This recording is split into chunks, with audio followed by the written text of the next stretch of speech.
Bedford, ex-basketball star and prisoner, has new hope.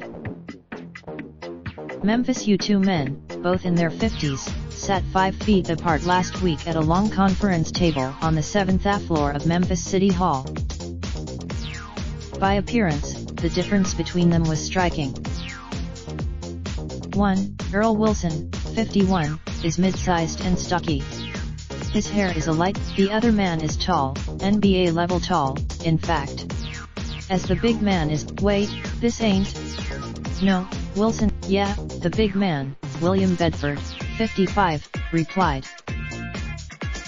The men shook hands, punctuated by a snap of the fingers. Bedford, the University of Memphis then Memphis State, basketball great, addressed why he, too, was sitting at the table talking to a reporter. After years of search, why am I here? Mainly, you really can't find a job that you can make a good living out of being my age and being my height. I went through a few programs that they had, but they didn't work, Bedford said. I went to one class. Bedford graduated from Manhood University last week. He is working on he graduated from Melrose High School in Memphis after a stellar basketball career. He would go on to the Phoenix Suns drafted Bedford 6th overall in 1986. His NBA career. More than a decade later, in 2004, he would be sentenced to 10 years in prison after pleading guilty to possession of cocaine with intent to distribute.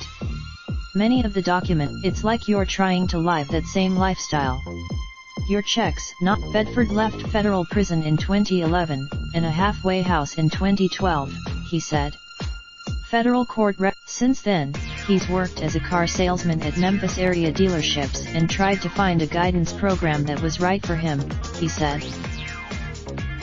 Bedford explained he tried Manhood University because he was searching for something and learned about it through his former Memphis Atomate, Ken Moody, who runs the program for the city of Memphis. I don't know if I was going for myself or for someone else. I don't know what as he spoke, his long arms unfolded, showing the weathered tattoos on his substantial forearms. What did he take for granted? I hated basketball. I was made to play. I didn't start learning to play basketball with plays until I went to Memphis State. I was only in college for 3 years and then went to the NBA, so I didn't really know anything about basketball. I was just there. Wilson and Bedford's lives, however disparate their beginnings and middles, are now somewhat similar. They both know Wilson will soon start a job with the city of Memphis. The program doesn't. In prison and through the program, he has found and maintained his faith, Wilson said. When things are going right, we don't do too much talking to God. As soon as you've got to humble yourself. Obviously, he hopes the program, which helps change the mindset of individuals through conflict resolution training and building goal setting and time management skills, expands and becomes mandatory for those leaving prison.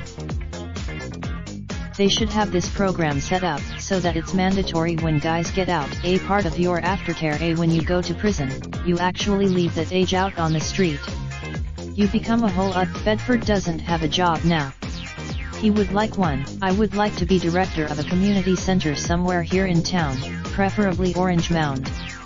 I want to start working these young kids in our neighborhoods. I want to tell the kids some of my experiences and my life story and try to help them. A lot of these kids need it these days, Bedford said.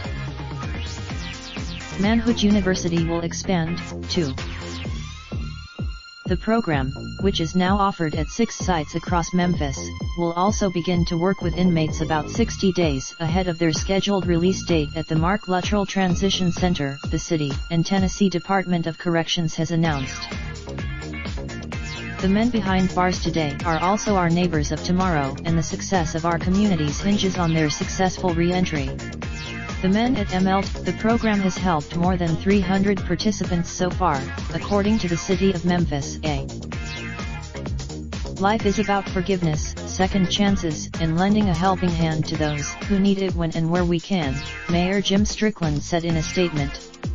That's exactly what this article originally appeared on Memphis Commercial Appeal.